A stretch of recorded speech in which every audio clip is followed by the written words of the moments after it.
ओम ओम। श्रद्धेय स्वामी जी, आदरणीय भारत पुरुषों एवं मातृशक्ति, हमारे आर्य पब्लिक स्कूल के प्यारे बच्चों, सभी हमारी मुख्य अध्यापिकागण एवं सभी हमारे अध्यापिकाएं,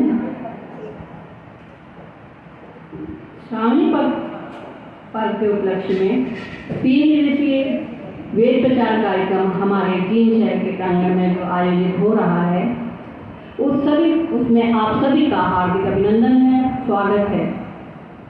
अभी हमने श्रद्धेय हमारे आर्य समाज जींद शहर के सुयोग्य धर्माचार्य पंडित सुरेश शास्त्री जी के ब्रह्मत्व में जीवन का श्रेष्ठतम कर्म यज्ञ किया। आज हमारे मुख्य यजमान थे किनाना से धर्मपाल जी एवं उनकी धर्मपत्नी सरस्वती जी, और सह यजमान थे देवव्रत जी और सरिता जी, जो कि श्री जोगिंदर सिंह जी के सुपुत्र और पत्र थे, और परमवीर जी और प्रमिला जी, जो कि हमारे प्रसिद्ध योगाचार्य जोरा सिंह जी के सुपुत्र और पुत्रवधू हैं। इन यजमानों को हमारी तरफ से बहुत बहुत शुभकामनाएं, बधाई, हार्दिक धन्यवाद। आप सभी का पुनः पुनः धन्यवाद है। आप जैसा कि जानते हैं कि हमारे मध्य युवा भग्नोपदेशक अति मधुर कंठ है जिनका, और जो एक बार पहले भी हमारे मध्य पधार चुके हैं, मुकेश शास्त्री जी, एक बार करतल ध्वनि से इनका स्वागत कीजिए।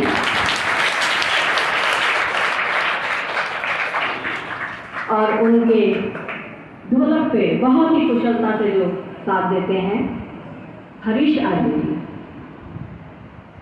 आप लोगों का बहुत बहुत स्वागत है, अभिनंदन है।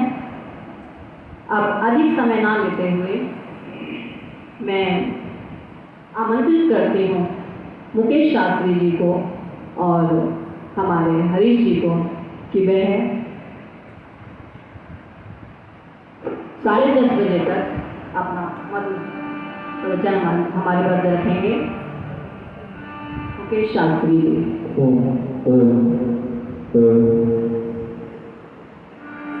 आइए एक बार सभी सीधे बैठेंगे। उस परमपिता परमेश्वर के मुख्य निज नाम ओम का उच्चारण मेरे साथ सभी मिलकर के करेंगे।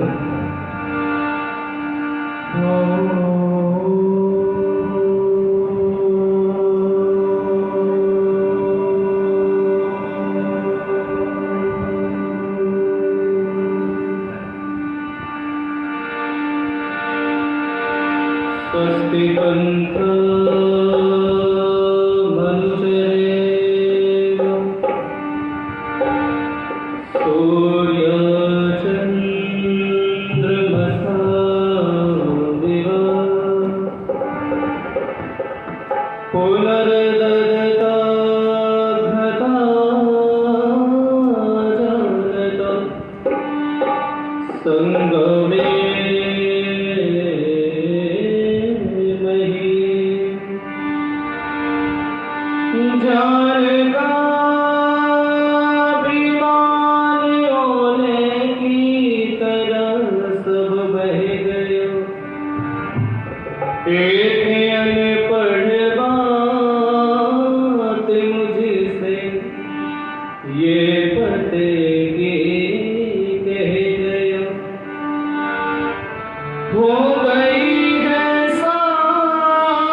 Thank you.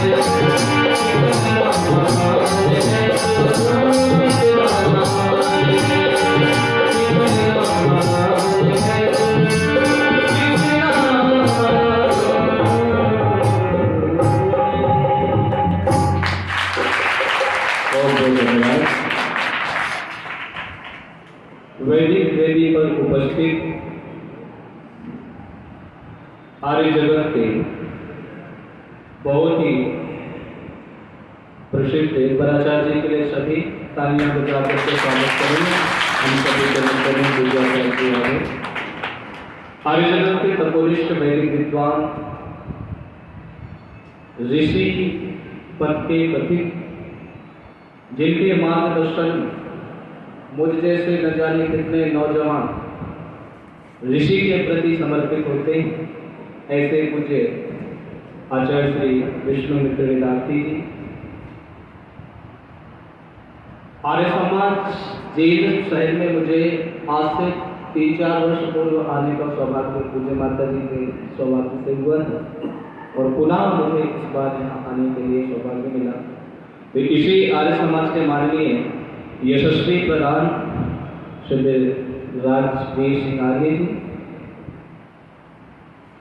पूज्य माता जी का स्नेह तो हमेशा मुझे प्राप्त होता रहता है और हमेशा आशीर्वाद मुझे देती रहती आर्य समाज की माननीय मंत्रियाणी पूज्य माता श्रीमती विनीता आर्य जी, और बहुत ही अच्छे हमारे कोषाध्यक्ष श्री नरेश कुमार जी आर्य जी, मेरे साथ टॉयलेट पर संगति कर रहे प्रिय हरीश आर्य जी, वंदनीय पूजनीय मातृशक्ति, उपस्थित भद्र पुरुषों एवं देश के हमारे नवयुवकों युवतियां, अभी मैं आप सभी के मध्य में चंद पंक्तियां निवेदित कर रहा था और कह रहा था, प्रभु सारी दुनिया से ऊंची तेरी शान है और कितना महान है तू, बोलो कितना महान।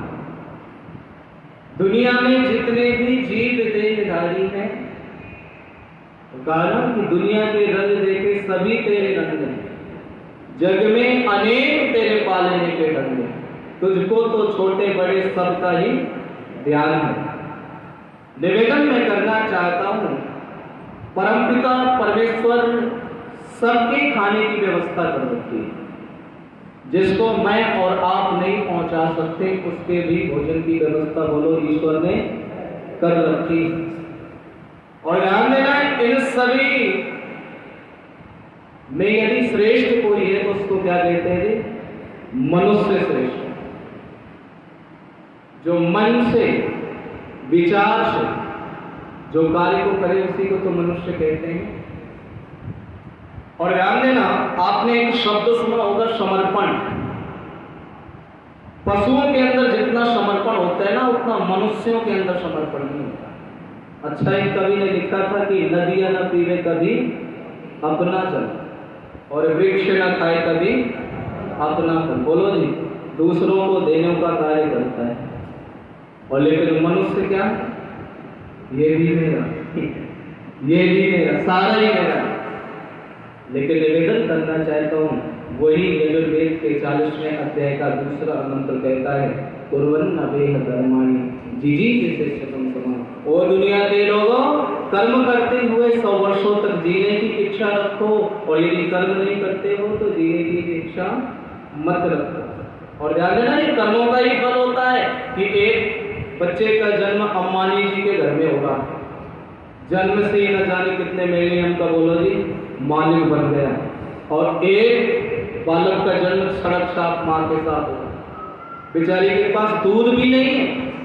तब कविवर कर्मण जी ने बहुत सुंदर शब्द विमोल जी ने लिखा था, और क्या लिखा था तो बड़े ध्यान से सुनिएगा इन पंक्तियों को, कि ऋषि मुनि साधु सन्यासी, ऋषि मुनि साधु सन्यासी, कह रहे ग्रंथ हमारे कर्म फल न्यारे न्यारे, कर्म फल न्यारे न्यारे, कर्म फल न्यारे न्यारे, कर्म फल न्यारे न्यारे।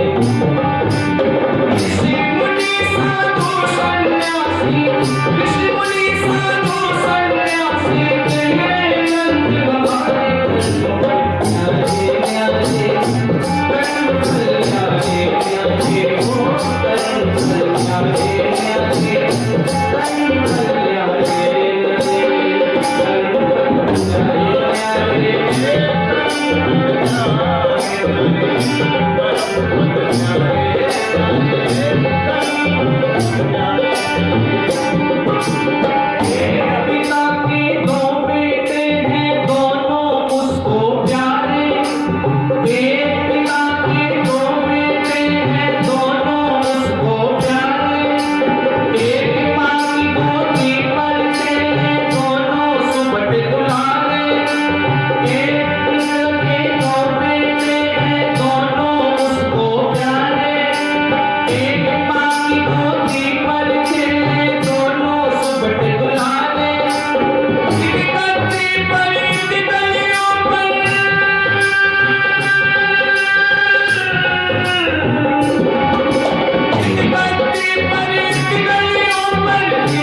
कि कर्म करते हुए अपने आप को समझो कि जीने के योग्य हैं। और ध्यान देना, आपने देखा होगा कि जब बालक का जन्म होता है, माताओं बहनों आपने तो देखा ही होगा, जैसे माँ बालक को जन्म देती है और कुछ ही समय के पश्चात आप देखते होंगे कि उसकी मुट्ठियां बंद रहती हैं, देखा होगा आपने। और कई बार प्रयास भी करते हैं कि उसकी मुट्ठियां खोल दी जाए, लेकिन जैसे ही खोलते हैं दोबारा वो बोलो जी बंद कर लेता है। तो उसका क्या एक सीख देना चाहता है, अरे सुन, मैं अपने कर्मों के अनुसार फल लेकर के आया हूं और तुझे देना पड़ेगा, और मैं अपने हाथों पे मुट्ठियों पे लेकर के आया हूं अपने कर्मों को। अच्छा, जब व्यक्ति जाता है तो बोलो जी मुट्ठियां बंद करके जाता है, खोल करके जाता है। और ध्यान देना, कितना ही हम कहते रहे कि जी ये मेरा है, ये मेरा है, लेकिन ध्यान देना जिस पे आप रहते हो उस पे कोई और आकर के बोलो रहने वाला है। और किसी ने कहा भी थी ना कि जिंदगी एक किराए का घर है, एक ना एक दिन बदलना पड़ेगा। और कहना चाहता हूं कि लिखा था कि कभी कोई आएगा, कभी कोई जाए, जीव है मुसाफिर जग में, जग है सराय, जीव है मुसाफिर जग में, जग है सराय, दिल क्यों लगाए, कभी कोई आए, कभी कोई जाए, कभी कोई आए, कभी कोई जाए, जीव है मुसाफिर जग में, जग है सराय, जीव है मुसाफिर जग में, जग है सराय, दिल क्यों लगाए, कभी कोई आएगा, कभी कोई जाए, कभी कोई आएगा। और ध्यान देना, मकान किसका है और गुमान किसे? मतलब सुनिए, बहुत सुंदर सुनोए पंक्तियों को। काका का मकान बना, पोते को गुमान है, काका का मकान बना, पोते को गुमान है, दादा भी बेचारा कुछ रोज का मेहमान है, दादा भी बेचारा चंद रोज का मेहमान है, दादा का मकान बना, पोते को गुमान है, दादा भी बेचारा कुछ रोज का मेहमान है, दादा भी बेचारा चंद रोज का मेहमान है, पोते का भी पोता आके, पोते का भी पोता आके, मालिक का है, पोते का भी पोता आके, मालिक का है, दिल क्यों लगाए,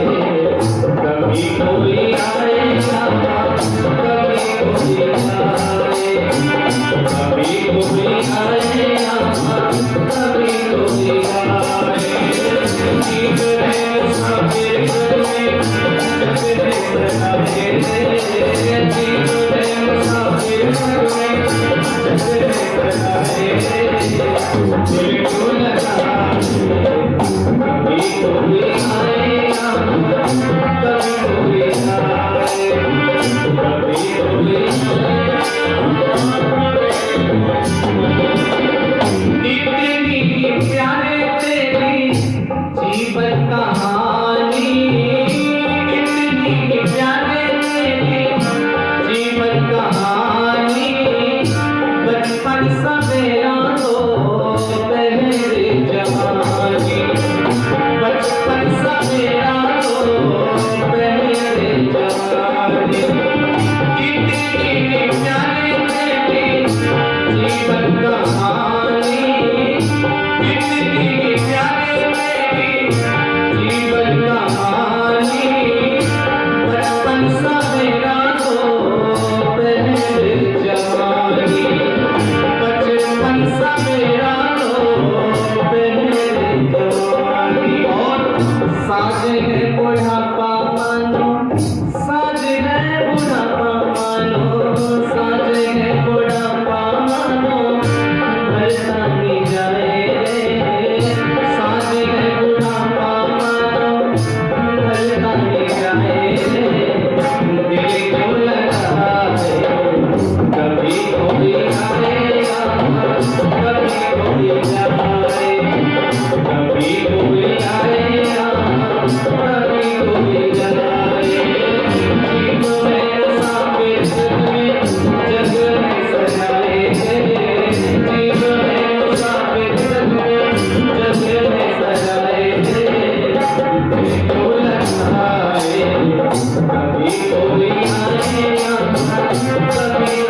नक्खा सिंह जी ने, और क्या कहा था कि दुनिया में नाम आज उसका ही छाया है, नेकी के महल जिसने बनाया है, और नक्खा सिंह उसके ही जहां गीत गाए।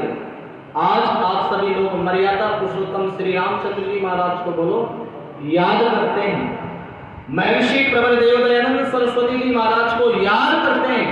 हम लोगों ने दर्शन तो राम के नहीं किए, हम लोगों ने दर्शन तो कृष्ण के नहीं किए, हम लोगों ने दर्शन तो ऋषि के नहीं किए, लेकिन आज भी वो हमारे हृदय पर जीवित क्यों है? क्योंकि उन्होंने अच्छे कर्म किए हैं। और ध्यान देना, समर्पण के भाव के साथ काम किए, यज्ञमय जीवन जिया है योगेश्वर भगवान श्री कृष्ण चंद्र जी महाराज ने, यज्ञमय जीवन जिया है मर्यादा पुरुषोत्तम भगवान श्री रामचंद्र जी महाराज ने, और यज्ञमय ही जीवन जिया है मेरे महर्षि प्रवरदेव दयानंद जी महाराज ने। और कहना चाहता हूं कि इस यज्ञ की रक्षा भी यदि किसी ने की है तो आप निवेदन करना चाहता हूं, उठाइएगा कभी रामायण को। जिस समय मुनि विश्वामित्र जी महाराज यज्ञ कर रहे हैं और उस यज्ञ में विघ्न बाधाएं देने के लिए मारीच और सुबाहु आते हैं। जब ऋषि ज्यादा परेशान थे तो किसी ने कहा कि महर्षि आप एक काम करो, आप इनका वध कर दो। तो वहां पर ऋषि एक शब्द ही कहते हैं कि सुनो वत्स, मुझे वेद इस बात की अनुमति नहीं देता। और क्या कहते हैं? अग्नि यम यज्ञम, ऋग्वेद के पहले मंडल का पहला ही मंत्र बोलते हैं मुनि विश्वामित्र जी महाराज, अग्नि यम यज्ञम अध्वरम विश्वतः परिपूरषि साहित्य वेशु गच्छति। कहते हैं अध्वर कहते हैं अहिंसा को, कहते हैं यज्ञ आदि श्रेष्ठ कर्मों में अहिंसा से युक्त यज्ञ होना चाहिए, हिंसा से युक्त नहीं होनी चाहिए। यदि मैं इस यज्ञ में हिंसा उत्पन्न करता हूं तो मेरा ये यज्ञ बोलो सफल नहीं होगा। और ध्यान दीजिएगा, आप में से यज्ञ करने भी आते हैं तो कई लोग यदि ये सोचते हो कि मेरी पड़ोसन ने मेरे घर में कूड़ा घेर दिया और मैं यज्ञ में आहुति डाल करके देती हूँ कि स्वाहा स्वाहा पड़ोसी स्वाहा, तो पड़ोसी स्वाहा होने वाला नहीं है।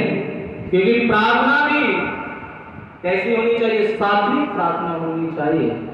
और निवेदन में करना चाहता हूं, तब वहां पर विश्वामित्र जी महाराज कहते हैं कि मैं राजा के पास जाऊंगा और राजा से निवेदन करूंगा, वो मेरी किस यज्ञ की रक्षा करेंगे। जैसे ही अयोध्या के अंदर पहुंचे हैं मुनि विश्वामित्र जी महाराज, तो राजा कैसा स्वागत करते हैं मुनि विश्वामित्र जी का? तो क्या लिखते हैं बाबा तुलसी, मुनियागमन सुना जब राजा, मिलन गयो ले प्रसमाजा।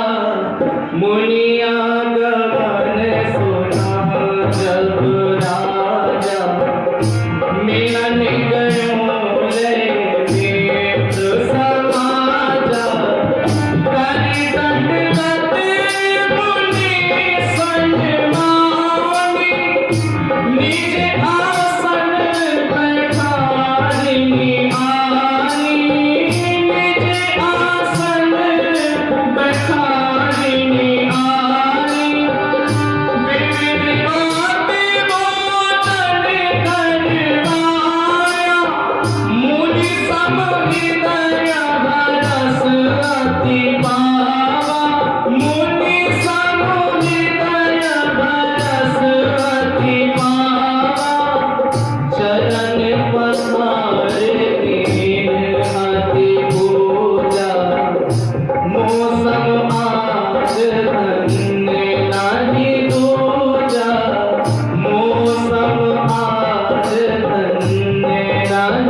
राजा ने बहुत सुंदर ढंग से मुनि का सेवा सत्कार किया और सत्कार करने के पश्चात भोजन आदि कराया और पूछ लिया महाराज किस प्रयोजन के साथ आप आए हैं? तो बस वो यही कहते हैं मैं एक यज्ञ कर रहा हूँ और उस यज्ञ में मारीच और सुबाहु जो रावण के द्वारा भेजे गए ये राक्षस हैं वो मेरे यज्ञ को पूरा नहीं करने दे रहे हैं। तो क्या कहते हैं कि महाराज एक काम करो, सेना चाहिए तो सेना ले लो, आपकी उस यज्ञ की सफलता के लिए मैं सेना भेज देता हूँ। तब वो क्या कहते हैं मुनि विश्वामित्र जी महाराज, नहीं महाराज, मुझे सेना नहीं चाहिए, मुझे तो कुछ और चाहिए। तो क्या कहते हैं विश्वामित्र जी महाराज, मैं आपके ज्येष्ठ पुत्र राम को लेने के लिए आया हूँ। अच्छा, जो पिता अपने पुत्र से ज्यादा अनुराग करे तो बोलो राक्षसों के मध्य में वो जाने देगा बच्चे को? तो क्या कहते हैं मुनि विश्वामित्र जी महाराज कि गज दल रथ दल पैदल सेना लेके चलूं साथ में, अपने वीरों संतुष्टों से करूं तो हाथ में, राम का बहाना कोई काम, नाम निवल मैं मन में कैसे भेजूं, नाम निवल मैं मन में कैसे भेजूं, बालक मैं अभी तो लक्ष्मण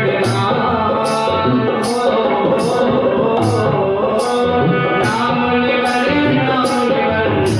मैं मन में कैसे भेजूं, नाम निवल मैं मन में कैसे भेजूं, कोमल शरीर है रहेंगे कैसे वन में, कोमल शरीर है रहेंगे कैसे वन में, कभी युद्ध देखा ना जो लड़ेंगे कैसे रण में, कभी युद्ध देखा ना जो लड़ेंगे कैसे रण में, जीतना कठिन है संग्राम, नाम निवल मैं मन में कैसे भेजूं, नाम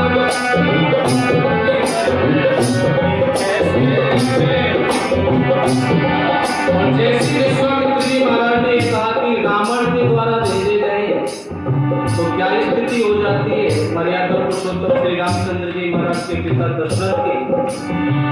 रावण का गुनाम सुन नरेश घबरा गया, रावण का नाम सुन नरेश घबरा गया, सिर चकराने लगा, दिल में ठेस खा गया, बदल गया सारा प्रोग्राम, नाम निवल मैं मन में कैसे भेजूं, नाम निवल मैं मन में कैसे भेजूं, नाम निवल मैं मन में कैसे भेजूं, नाम निवल मैं मन में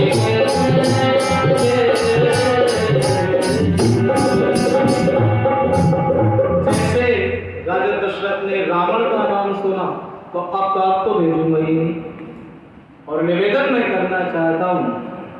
तब वहां पर वशिष्ठ मुनि जी आते हैं जो उनके कुल पुरोहित थे, राज पुरोहित थे। और रामेना जैसे आचार्य श्री बैठे हुए हैं पुरोहित के, आप सबके पुरोहित हैं। पुरोहित का अर्थ क्या होता है? जो पूर्ण रूप से अपने यजमानों का हित करे उसे बोलो पुरोहित कहते हैं। निवेदन मैं करना चाहता हूं। तब वहां पर यही बात कहते हैं महाराज वशिष्ठ मुनि जी महाराज कि आप जानते नहीं हो, विश्वामित्र जी महाराज बहुत अच्छे ज्ञानी हैं और इनके साथ यदि राम जाएंगे तो अवश्य इनका भला होगा।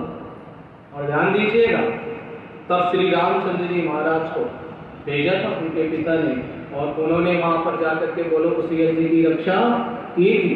और इसलिए क्या कहते हैं, जो आप देवताओं के लिए कहते हैं ना, भेजते हैं, जो भी आप भोजन पदार्थ कुछ भी चीज पहुंचाना चाहते हो तो उसका एक ही साधन है, और उसको क्या कहते हैं? अग्नि वै देवानाम मुखम। अग्नि किसका मुख है? देवताओं का मुख है। और ध्यान देना, लेकिन हमारे भारतवासी तो थोड़ा इतने ज्यादा, थोड़ा हो तो चल जाए, बहुत ज्यादा, जो खाता है उसे खिलाते नहीं और जो नहीं खाता उसे खिलाते हैं। पहुंच जाते हैं मंदिर में, और पता है क्या, चालाक भी बहुत हो चुका है, चतुर चालाक मनुष्य जैसा कोई नहीं है। अच्छा, वहां पर क्या कहेगा? माँ पहले तो मुरादे पूरी कर, बाद में क्या करूंगी? हलवा बांटूंगी। है जी, पहले मुरादे, पहले मेरे काम सिद्ध कर, तब मैं तुझे हलवा दूंगी, वरना मैं ना बांटने वाली। निवेदन करना चाहता हूँ, लेकिन ध्यान दीजिएगा, जो परमात्मा सबको खिलाने वाला है, आज मनुष्य उसको भी बोलो खिलाने की बात करता है। कपड़े बदला दूंगा, ये कर दूंगा, लेकिन ध्यान दीजिएगा, जब आप पैदा हुए थे तब कुछ पिता ने आप लोगों को क्या माँ के रूप में दिया था, लेकिन मनुष्य फिर रोया, कब तक माँ का दूध पीऊंगा, और कुछ हो तो बता भंडार में। ईश्वर कहता परेशान मत हो, मैंने गाय कभी तुझे दे रखी है, तू गाय के दूध का पान कर। फिर कहता है भगवान को जन्म ही क्यों दिया, दूध ही दूध पे रखेगा। तो क्या कहता है ईश्वर, अब तू निकम्मा हो जाएगा, अब तुझे कर्म करना पड़ेगा। अरे मैंने तुझे भूमि माता दे रखी है, तू कर्म कर, उगा तो एक बीज से मैं तुझे 100 बीज नहीं, 1000 बीज नहीं, लाखों बीज दूंगी। निवेदन मैं करना चाहता हूँ, इसलिए उस परमपिता परमेश्वर ने इतनी बड़ी कृपा हम लोगों के पास कर रखी है, लेकिन मनुष्य फिर भी उससे भी चतुराइयां करता रहता है। और कहना भी चाहता हूँ, हमेशा इस बात को अपने मन के अंदर रखना। ऋषि भी इस बात को कहते हैं, ये मत सोचो कि वो जानता नहीं है, वो सब जानता है। और कहते हैं ना, मेरे दाता के दरबार में सब लोगों का खाता, और जो कोई जैसी करनी करता वैसा ही फल पाता। उसको वैसा तो मिलना ही है जैसा वो करेगा। इसलिए क्या कहा है कि समर्पण अपने जीवन के अंदर लाना। ध्यान देना, यदि भक्त का भगवान के प्रति समर्पण हो जाए ना, तो ये भक्ति भी ठीक हो जाएगी। और गृहस्थियों में आजकल बनती नहीं है ना, डिवोर्स शब्द चला है ना जी, डिवोर्स। हमारी आर्ष परंपरा में, हमारे आर्ष समाज के अंदर या हमारे आर्यवर्त देश में कभी भी डिवोर्स शब्द नहीं, तोड़ने का काम नहीं हुआ, अपितु बोलो जोड़ने का काम हुआ है। और जोड़ते हुए भी वेद का मंत्र बोलते हुए क्या कहा है, मेरा और तेरा हृदय कैसा है, जल के समान आपा समंतु दृष्टि देगा समाको हृदयानि लो सममातरिस्वा समदाता समदृष्टि ददातु लो।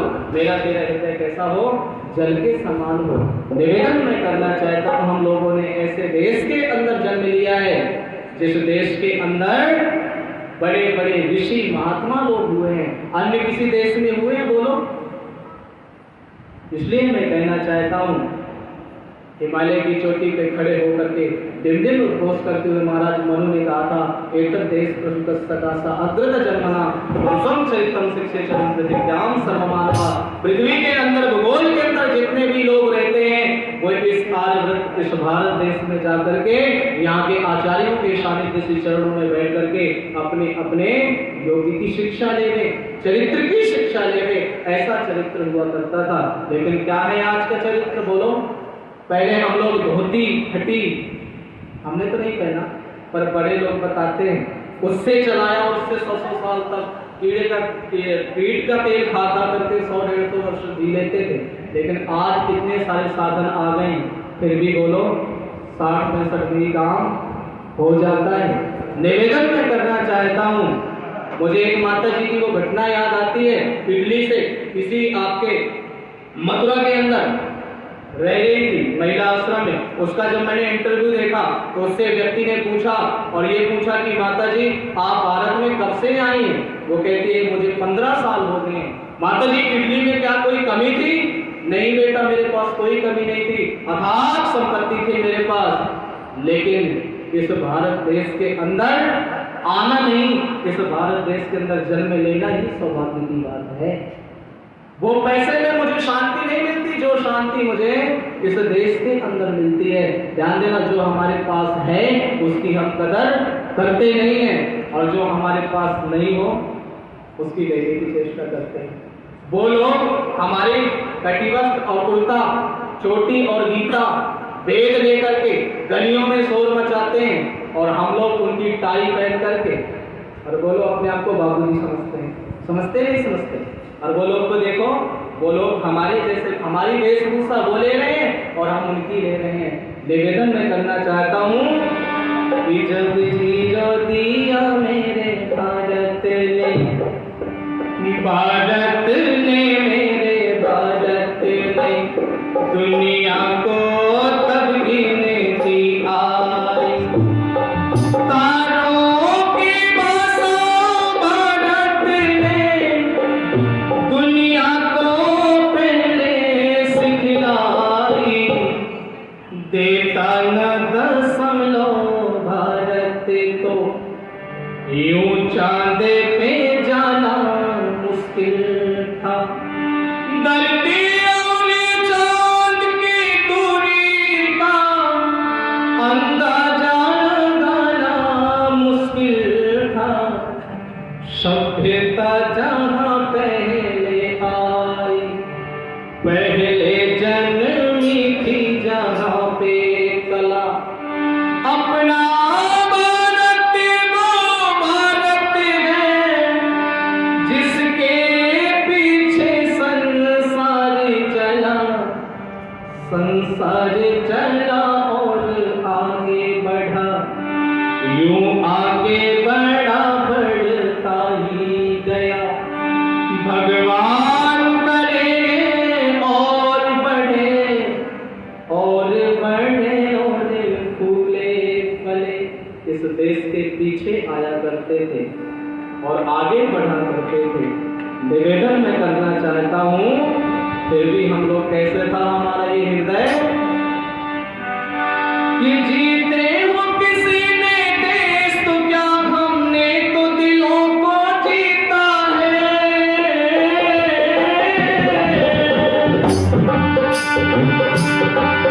जीते हो किसी ने देश तो क्या, हमने तो दिलों को जीता है।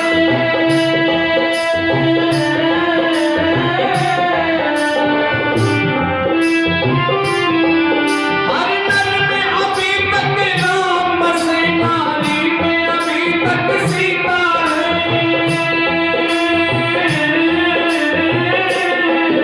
इतने पावन ये देश को मैं, इतने पावन ये देश को मैं नित नित शीश झुकाता हूँ।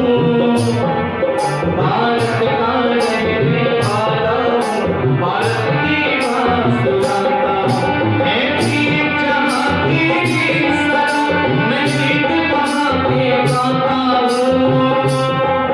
भारत का रहने वाला हूँ, भारत की बात सुनाता हूँ। भारत का रहने वाला हूँ, भारत की बात सुनाता हूँ। भारत का रहने वाला हूँ, भारत की बात सुनाता हूँ। भारत का रहने वाला हूँ, भारत की बात सुनाता हूँ। जीते हो किसी ने देश तो क्या, हमने तो दिलों को जीता है। और हर नर में अभी तक राम बसे, नारी में अभी तक सीता है। देश हालांकि कितने ही जीता हो किसी ने, लेकिन हम लोगों ने दिलों को जीता है। और निवेदन मैं करना चाहता हूँ, इसी देश के अंदर गुरु शिष्य की परंपरा जो है ना, इस देश के अंदर ही है। और ध्यान दीजिएगा, यहाँ पर तो गुरुओं के सानिध्य में अपने इस पूरे जीवन को बोलो राष्ट्र के प्रति आहूत कर दिया। और यदि देखना चाहें तो महर्षि प्रवर देव दयानंद सरस्वती जी महाराज के जीवन को उठा करके देखो। जब मथुरा के अंदर 3 वर्षों तक रहे और रहने के पश्चात गुरु दक्षिणा का समय आया, पता था दयानंद को मेरे गुरुदेव को लौंग अति प्रिय हैं। कहीं से लौंगे इकट्ठी करके और गुरु के सानिध्य में दे दिया। बस विद्यानंद जी ने एक ही बात कही थी, अरे दयानंद, क्या इन लौंगों के लिए मैंने तुझे विद्या दिया था? इन लौंगों से मेरा कुछ होने वाला नहीं है, उससे तो बेटा कुछ मेरी और आस थी। तो क्या कहता है ऋषि? आचार्य, आपका ऋण मेरे जीवन के अंदर बहुत है। मेरा ये रोम रोम आपके प्रति कृतज्ञता के भाव व्यक्त करता है। आचार्य, आप मांगो, मुझसे क्या आकांक्षा है? तब कविवर प्रदीप जी ने सुझाया था इन पंक्तियों को कि गुरु बोले, गुरु फिर बोले, ईश्वर भी पिता अब खुले बाजारों में। आया है भयंकर परिवर्तन आचार विचारों में। हर चबूतरे पर उस ठगनी में है सबको ठगा कोई न रहा बाकी। बेकार है सारा देश चल रही है प्रतिकूल हवा, दिखता नहीं कोई ऐसा जो हो इसकी करे दवा। हे दयानंद से दुखी देश का तुम उद्धार करो, मझधार में है बेड़ा बेटा तुम मेरा पार करो।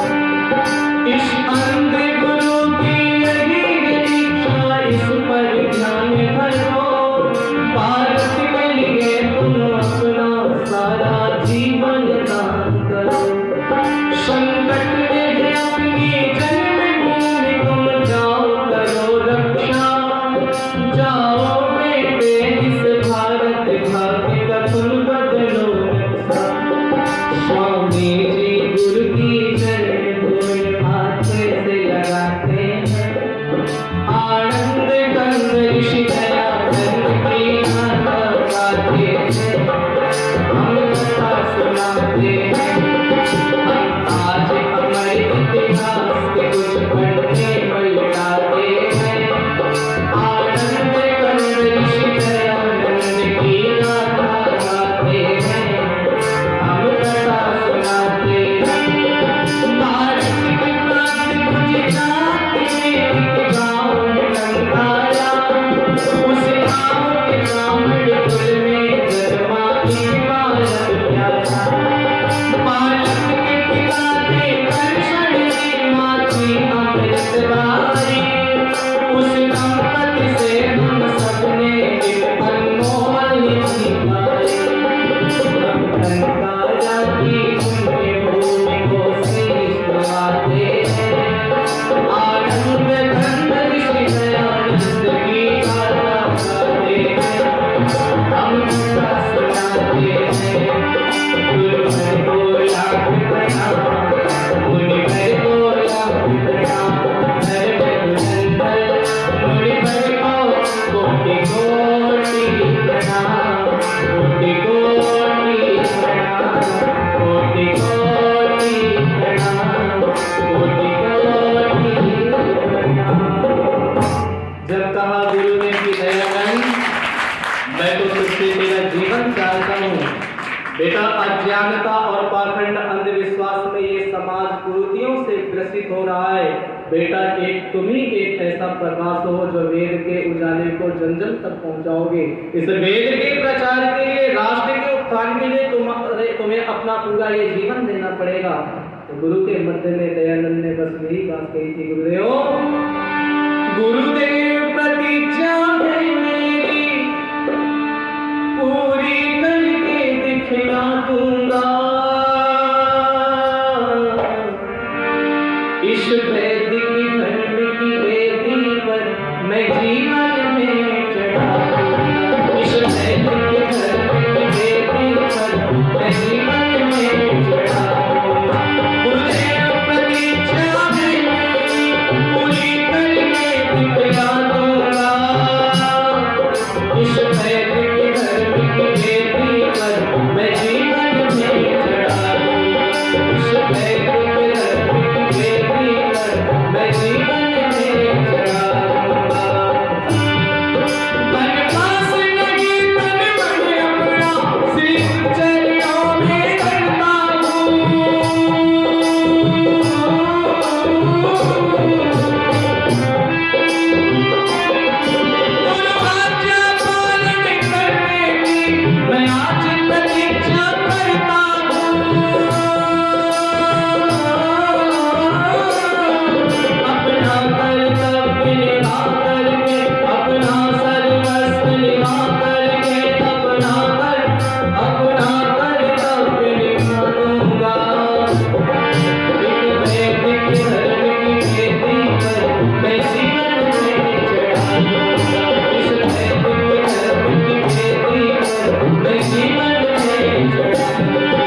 चाहता हूँ कि दयानंद का ये सारा जीवन वेद के लिए है, देश के लिए है।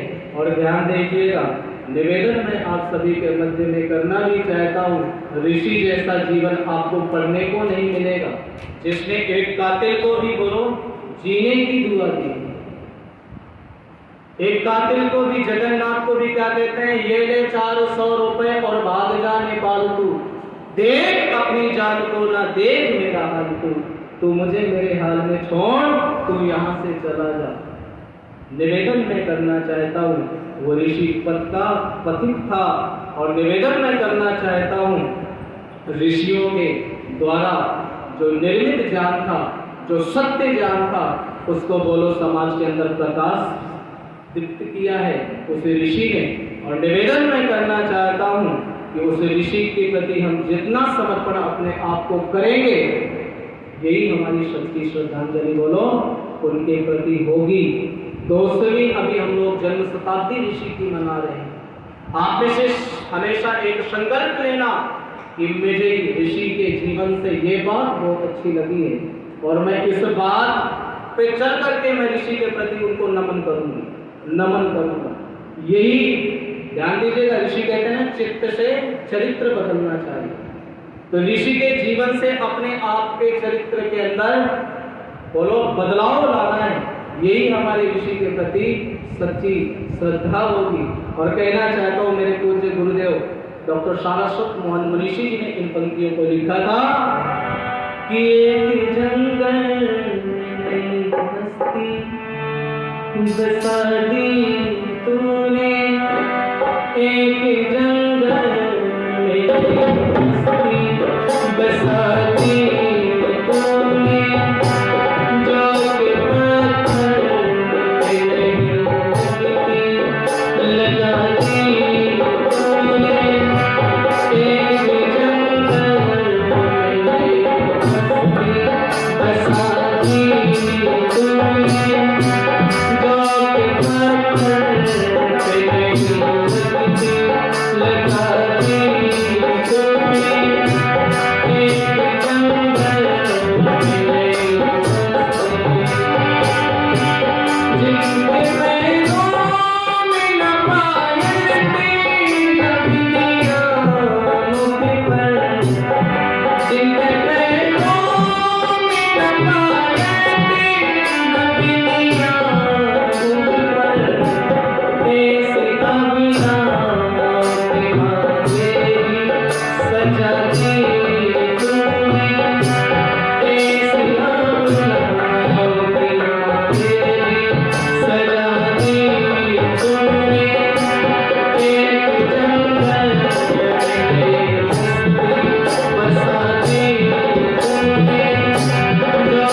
जाते दीवानी दिखाती तुमने चौक पत्थर पे लगाती तुमने एक जंगल में गई हस्ती साथी तुमने एक जंगल में गई हस्ती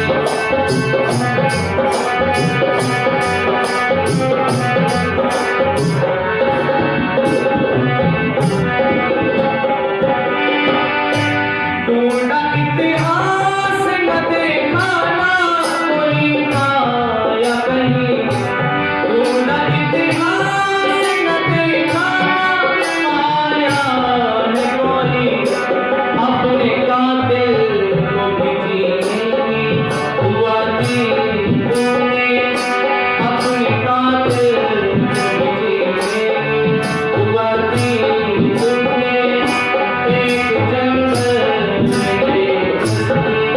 साथी तुमने एक जंगल में साथी तुमने चौक पत्थर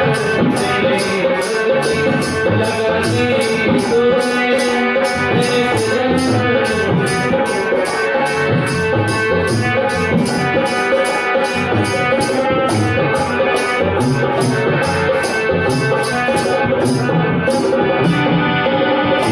सखियां गुजरेंगी न भूलेंगी मनीषी तुझको सखियां गुजरेंगी न भूलेंगी मनीषी तुमको आप पानी में दयानंद लगाती तुमने आप पानी में दयानंद लगाती तुमने आप पानी लगाती तुमने चौक पत्थर लगाती तुमने एक जंगल में बसाती तुमने एक जंगल में बसाती तुमने चौक पत्थर लगाती तुमने एक जंगल बसाती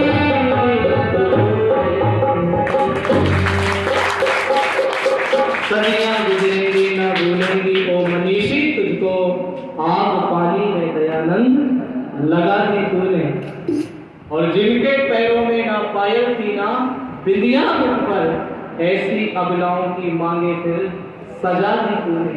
और ध्यान देना ये आर्य समाज ही एक ऐसा संगठन है जिसके अंदर स्त्री को बोलो यज्ञ करने का अधिकार है, वेद पढ़ने का अधिकार है। वरना आप लोगों ने देखा भी होगा कई बार नीचों के अंदर बड़े बड़े धर्मगुरु अपने आप को स्वर्ग का रास्ता बताने वाले और क्या कहते हैं स्त्री को यज्ञ पवित्र रखने का अधिकार नहीं है, गायत्री पढ़ने का अधिकार नहीं है। और जिसे आप शंकर कहते हैं उसी ने इस बात को कहा था यदि स्त्री गायत्री मंत्र को वेद के मंत्रों को पढ़े तो उसके जीवा को बोलो काट दो। लेकिन तब ऋषियों के द्वारा परमपिता परमात्मा की कृपा से पूरित एक ऋषि अनुगामी महर्षि आए थे और उन्हीं ने ही यही कहा था यत्र नार्यस्तु पूज्यन्ते रवन्ति तत्र देवता। जहाँ स्त्री होती है वहीं देवताओं का स्थान होता है, निवास होता है। और इस विषय पर चर्चा आगामी सत्र पर करेंगे। आप लोगों ने बड़े धैर्यता के साथ मुझे सुना, आप लोगों का बहुत बहुत धन्यवाद। इति ओम।